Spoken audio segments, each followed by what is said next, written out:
because she had a question too, I think too. So, Y'all answered it already. I mean, I did have another on the one. production side. I mean, I'm just on the reality TV side. So, and I'm fortunate with this guy on the cast. April 12th, So- y'all get ready to hear Bravo. Yeah, April 12th. So, I mean, I would say we keep it pretty authentic on there. You know, people that don't like each other on the show don't like each other off the show, and the people that. So, I mean, we. I think just being yourself is what's going to get the people that love you and the people that hate you. But I think that's just the gist of it. Is everything should be a form of who you are. People should see. It's like an artist. You can look at some artwork and know who painted that. And I think that's just because they're being true to themselves. And I feel like that should be in the same way in a film. That should be the same way with, production or that. Be true to yourself. And I mean, you could be the next, what's the guy that used to do Spike Williams or Hype Williams? I mean, Hype Williams, people knew who he was. Like, Spike Lee, Hype Williams, whatever. Yeah, I mean, but same thing. Spike Lee and Hype Williams, like they were true to themselves. They weren't trying to be anybody else, and you knew who they were 100 movies and 100 videos ago. So I think that's my answer. I don't really know much more about the production side though. I'll be quick with this, but just to keep it authentic, that was the question, correct? To keep it authentic, I mean, as a writer, we do fiction, nonfiction, but I really, really try to write characters that are relatable. And, so that's how I try to keep it authentic, because real life people in real life situations that people can relate to and understand that, you're not the only one or whatever, as far as we're dealing with death, we're dealing with trauma, we're dealing with just getting through the pains and stuff, we're dealing with the craziness, even the Psycho movie that I wrote, those are real life feelings that women have, whether we gonna cut it off or not. I'm sure some of y'all, if y'all know what I'm talking about, y'all done thought about it. So authentically, I write like that. You know what I mean? Like those are real life, true events that people really honestly go through. There are people that snap. You know what I mean? So I try to do that. I also write authentically, like even for actors and actresses. When I write my scripts most of the time, my main characters, I already know who's gonna play them, so I authentically write them to those people so that they can portray that character exactly how I want them. I'm just not gonna write, I'm not gonna write a movie for an all-star basketball player and cast a 4'2" person. I'm just not, you know what I mean? It's just not gonna work for me. So authentically, I just try to be realistic in the film world on how the scripts are written, casted, and everything. And then also, just one more thing, if you are a film writer, script writer, and you wanna get into this, just make sure that you're realistically writing these scripts to a budget, and you're realistically writing these scripts to be able to be done authentically, if that goes with that, You touched on something that just really caught my attention that we should talk about for a second. I'm gonna skip this.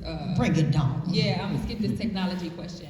You are actually writing your scripts, Yes. directing, and sometimes even acting in it. Oh, correct? I'm always acting in them. Let's Okay, talk you about can't that. get me off the screen. I'm writing, because let me just tap on this real quick before you even say what you're gonna say, and I want to tell y'all this just for the inspiration, right? I want y'all to just look at something. I don't know how many of you guys are familiar with me. If you're not, I would love for you to get familiar with me. My name is China. I am Borderline Boss on Instagram, and I have some films that are already currently out too that I wrote, directed, funded, and also starred in, did the locations, did the wardrobe. Thank you. Thank you. And it's not to say like, oh, beep, beep. It's to say that, guess what? I'm hands-on with my shit.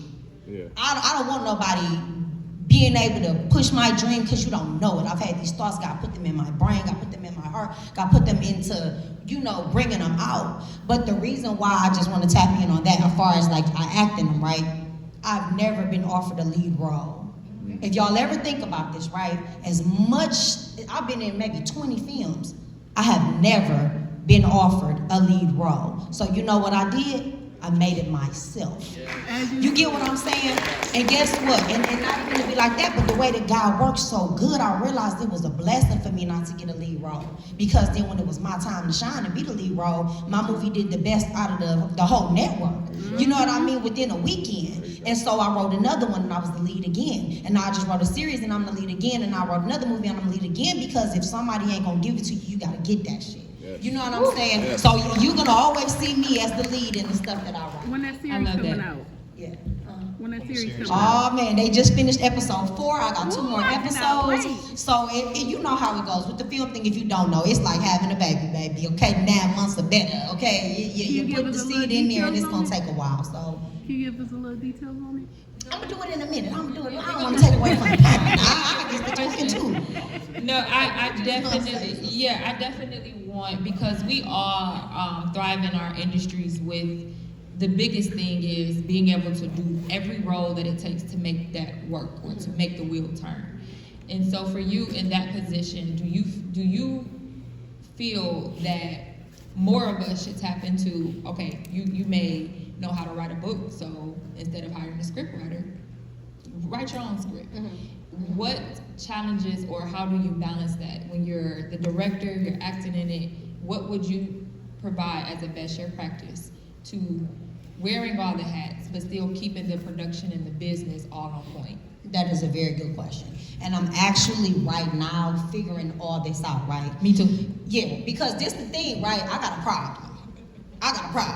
I'm in charge, okay? I'm trying to be in charge of things because I know how I want it done, okay? But I realized, so like I said, to start off, yeah, write it, direct it, fund it, cast it, so I know who I'm dealing with, who I'm working with, what I'm looking for, right? So I have worn all the hats, but now I'm at a point where I realize, guess what? You waiting on me to write a script? I'm making tacos, I'm buying bundles and selling hair, I might want to go out to eat and stuff 5 times a week, so I'm on some other stuff, so you might wait a month for that script. Whereas opposed to if I could start delegating duties to people who are up to par to do just as well as me, maybe not the exact same way, but it can go from having 1 script a month to now I got 5 of them.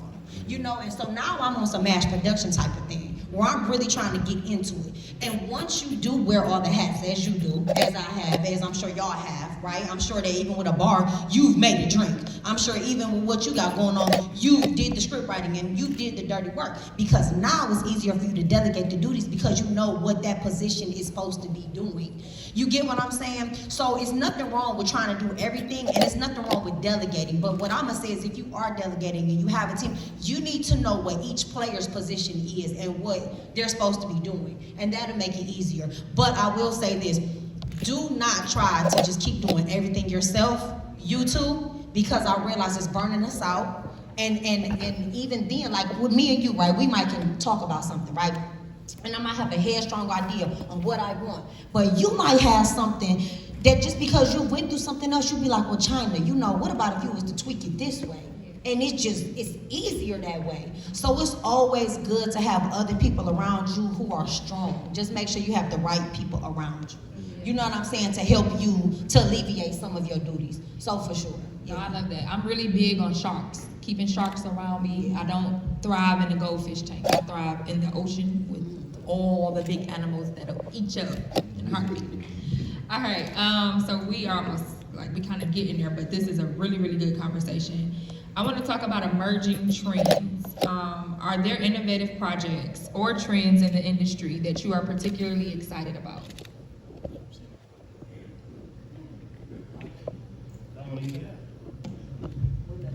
I mean, the reality TV trend is I'm loving it. You know, I mean, we got Love and Marriage, you got Ready to Love coming up. I mean, you got major networks investing in the city, and I mean, you guys, of course, have taken to the next step.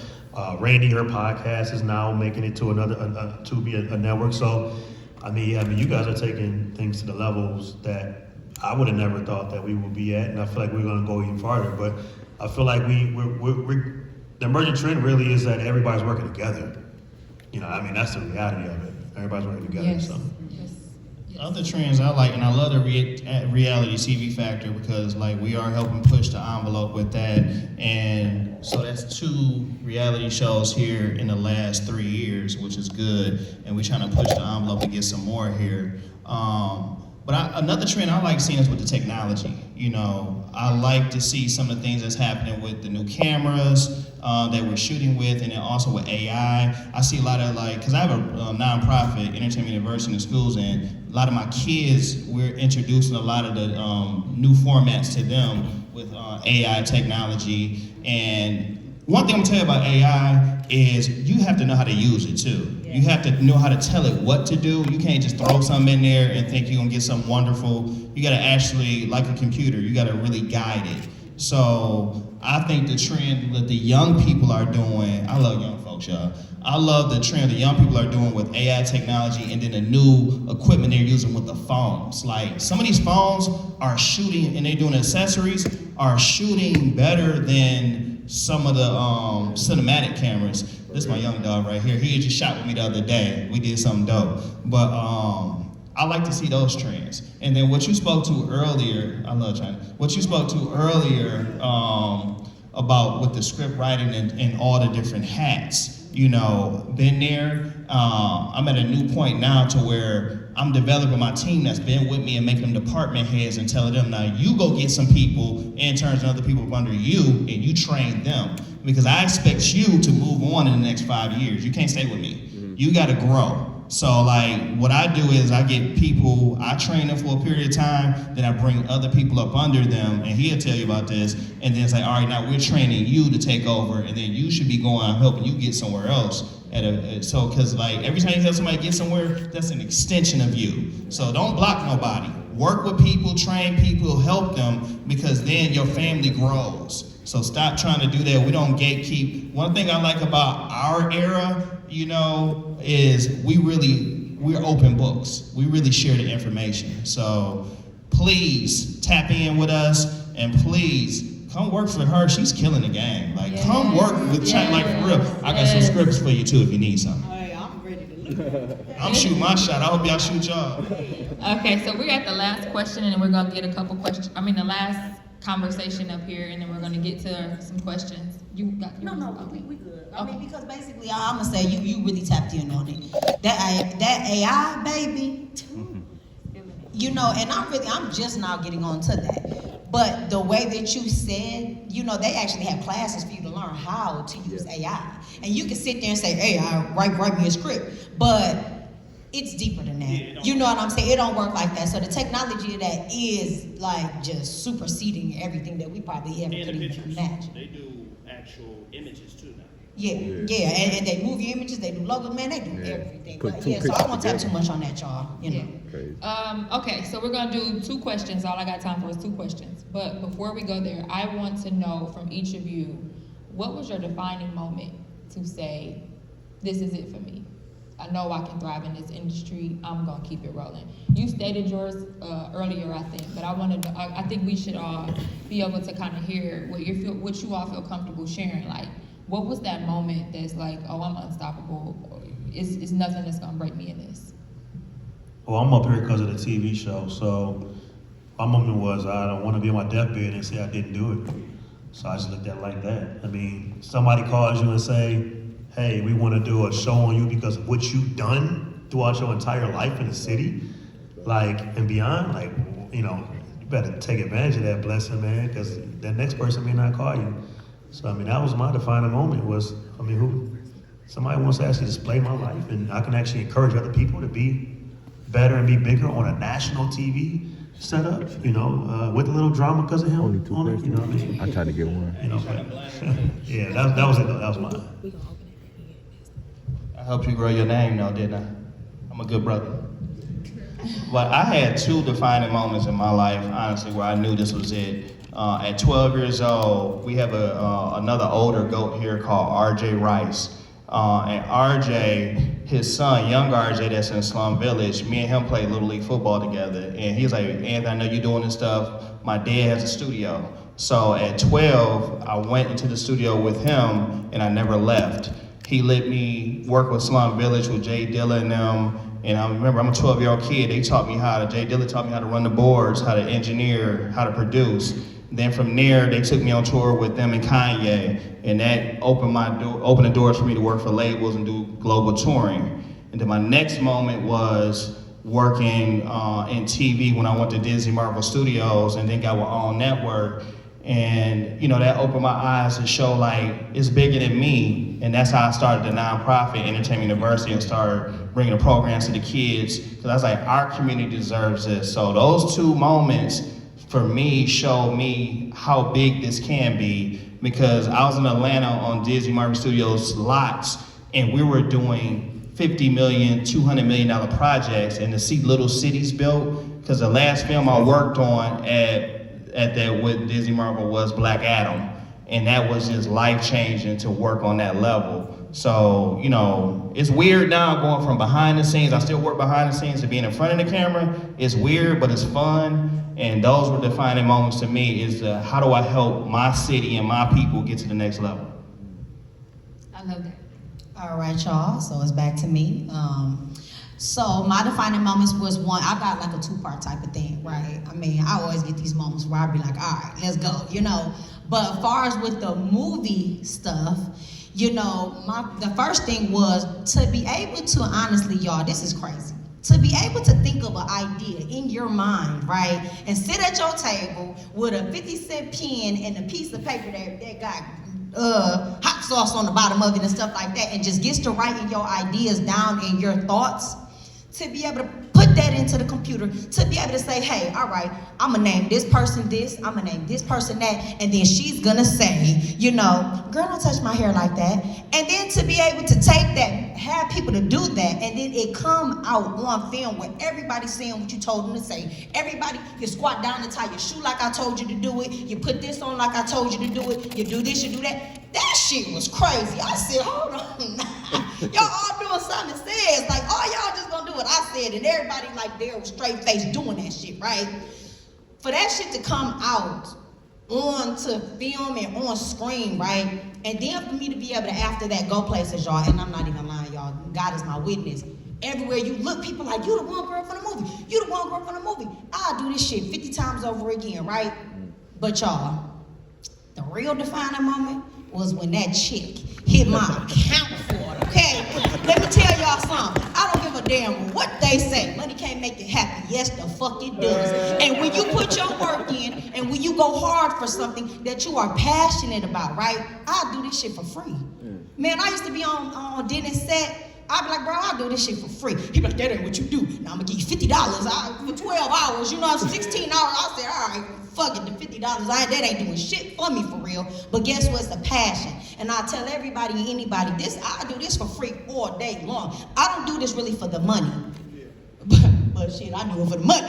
Because the money came, the money is there, and the money will come. You just don't know, man. So that was my other defining moment. To be able to legitly get a check in my business name or in your name or however you want to do it, to get distributed into your account on some real life shit, like I can go prove I can spend some shit. You know, everybody in the hood try to stay under $9,999. You feel me? Because you hit the $10,000 mark, they looking for you.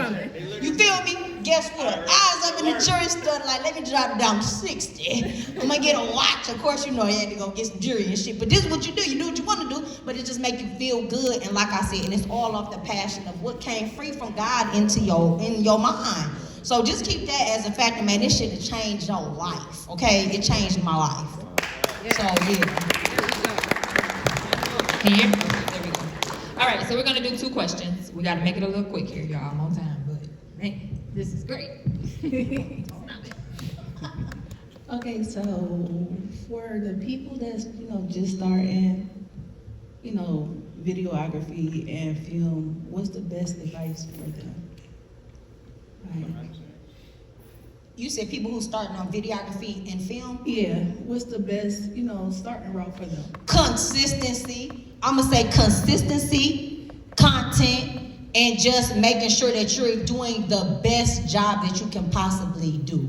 You get what I'm saying? In my opinion, that's what it would be. You want to also make sure that you're up to date, because you want to make sure you're up to date. I don't care if you're doing it off a phone. Take that CapCut and cut. I don't care if you have the best programs or whatever, but be up to date, be consistent, and make sure you're putting out the highest quality you possibly can, because it's going to represent your brand. So do the work. A lot of times we want a shortcut. There's no shortcuts in the game. You got to do the work, because if you don't do the work on the front end, you're going to end up in the back and then have to fight your way back up to the front. You got one question, baby. Come on. What you thought you was about to get down. All right, here you go.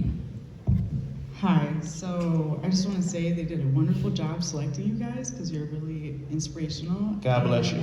You're welcome. And I don't know you guys at all. I know you because I've been here place. I don't know you, and actually I know you from film, but thank you so much for everything you guys are saying. So I'm a makeup artist, but I was just wondering, how do we get connected to people like you guys when we are just the small business that is kind of coming up? Like, I know it's as simple as emailing you or DMing you, but we are like one in a large amount of people trying to do something and be as great as we want to be. But you guys are sometimes not as reachable because it's so many people probably reaching out to you. No, No? no. Really? What I'm gonna say is push the envelope, baby, okay? Okay. Number one, push the envelope. Number two, small business, tiny business, big business, doesn't even matter, right? Whether you one out of 50 million, one in a million, like Aaliyah said, right? It's just all on what's for you and God's grace on you. So you pray on it and you apply yourself as best as you can. You know what I'm saying? But I did want to say, not to be like, take over, but I do want to say before we do go, anybody who is interested in film, as far as the makeup in the film, because we're always looking for makeup artists for the film, like always. If you're good, if you make my nose real I'm big, great. you make my eyes crooked, I don't know, but I'll give you a trial run, okay? Please. Okay, so just real quick, if anybody is interested, I am building teams now. I am looking for people, interns, people who really want to do something. You can go to my Instagram and DM me. I will get back to you, okay? And it is Borderline Boss, BORDERLINE Boss. BORDERLINE Boss. I'm looking for actors, actresses, I'm looking for screenwriters, I'm looking for makeup artists, wardrobe, hair, ideas, behind the scenes, cameras, covers, all that. You know, I'm cool with this. If you are interested and you want to come and sit on set with me, come on. Be quiet, cut your phone off, and let's get it, okay? So I'm down with that. Whoever y'all are, y'all can reach out to me. I will reach back out to y'all when I leave here. And we on the same tip. We just finished writing a new series, and so we're gonna start filming in May. So we're looking for the same thing. We actually just had a makeup artist on set for a shoot we did. What I suggest you do also is, as you're doing makeup, have a friend come film you and create that content, and then send it to us so we can see you at work. And then we definitely will bring you in on set if you. Just send it to us. You can use the email address I gave you, or you can DM me also on Instagram. It's Anthony E. Thompson II, and we will get moving with you. I have a studio downtown, and you're welcome. We do stuff, podcasts, and we shoot a series. We're doing different things all the time, so it's open. I guess to be organic with it, when I first started doing, I'm gonna do to make this 1 second. When I first started doing parties, I found out who the go-to parties was. His name was T Woods. I went and created a MySpace page, 13 of them, followed them, all 13 of them. Went to a party that he went to at Floods, walked up to him, said, I'm Robert from Game 7. He was like, why do I know Game 7? Because 13 pages followed him within 4 hours before that day. From that point on, I was at T Woods' party every day, like, bro, you need anything? Hey, yo, bro, can you just run to the door and tell him this? And I didn't become his helper, but I became a guy that he knew could help him. And I tell everybody this, if we don't work together right now and you want to work with me, just keep trying, the stars will align. I just acquired a spot. Chandelier was called Centaur. 15 years ago, I said, this is gonna be mine, and I wanted it bad. They wouldn't let me do a party there. Now I bought it 15 years later. You gotta just, yeah. I mean, that's really it. The stars will align. Just keep attacking the person that you want to work with. We remember all faces at all times. We may not remember names, but we remember faces. I will give you that, right? But that's different. And it's crazy, she don't even drink. I drink and I remember names. But yeah, so just keep attacking it. Keep attacking it in all forms. Strategically find your way into that room with that person. Forget the room with the people. Find your way in the room with that person. And when you walk in that room with that person, who gives a care who else let you in there, you walked in with that one person that you got in with. You're gonna get in there one way or another. That's all. Preach Be it. intentional. How can everyone find you guys? How can they contact you? What are your social medias or emails? Let's just repeat that. Once again, I'm Detroit Bravo on all socials. And if you go on my page, you could DM me, or it's a text button that goes straight to my direct phone. I answer all text messages. I don't answer all calls, so text me if you can. all social media is Anthony Thompson II. So it's Anthony E. Thompson II. And or you can hit the company up. It's AT Network TV on all social media. And then the email I put out was info@atnetwork.tv. We are looking to work with folks, so holla at us. And again, y'all, it's me. And my Instagram would be Borderline Boss. That is BORDERLINEBOSS Boss. Okay? Boss. So make sure y'all come and DM me. Let's give it up for our 3 candidates. Bravo, Anthony, and China. Our next conversation is on community engagement, and this is gonna be somewhat of a different conversation.